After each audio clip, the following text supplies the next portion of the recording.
दुलाराय बर' फरायसा आफादनि गोथार आर'ज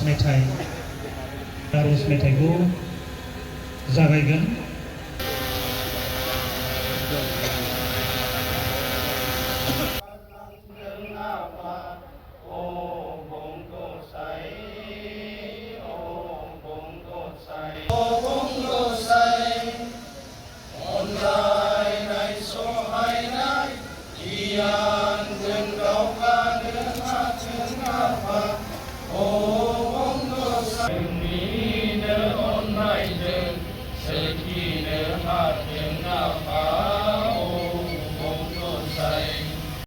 मानव गेदेर डेपुटी चीफ बीटीसी गुबुन जोंनि विधायक कार्यबाही सदस्य एमसीएलए आमार प्राक्तन सांसद आमार अफिसियल्स नीति बर छात्र सन्था दुलाराय बर हारिमु आफाद बर साहित्य सभा बयबो बाहागो लादों। सापरि दिब सकलोए आखाइ खबनानै हो।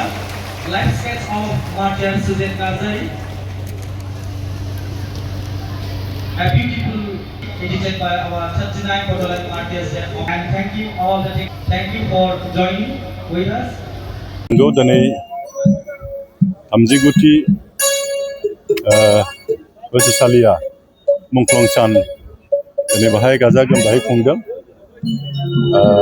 जाय बर' जोहोलावजोआ दिनै बे गिदिर बड'लेण्ड मुभमेन्टआवहाय अबथिरा बोथोराव गावनि जिउखौ बावसोमबाय, बिथांमोनखौ जों दिनै गोसोखांदों आरो बिथांमोननि बावसोमनाय जुनैनो दिनै बर' जाथिया नैबे पर्यायाव फैबाय।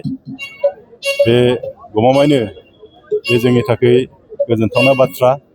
जुदिब्लाबो गोबां बर' जोहोलावजोफोर गावनि जिउखौ बावनो गोनां जादों, अब्लाबो बर' जाथिनि थाखाय बिथांमोना जिखिनि सेक्रिफाइस खालामबाय, दिनै जों बिनि फिथाइखौ जों मोननो हाबाय आरो बेजों सोमोन्दो लाखिनानैनो दिनै सेथि बे बर' मुभमेन्टआव बर' आन्दलनाव रुंसारि जानाय मुंख्लं जानाय सुजित नार्जारी बिथांनि दिनै मुसुखा जोङो बेखेवबाय।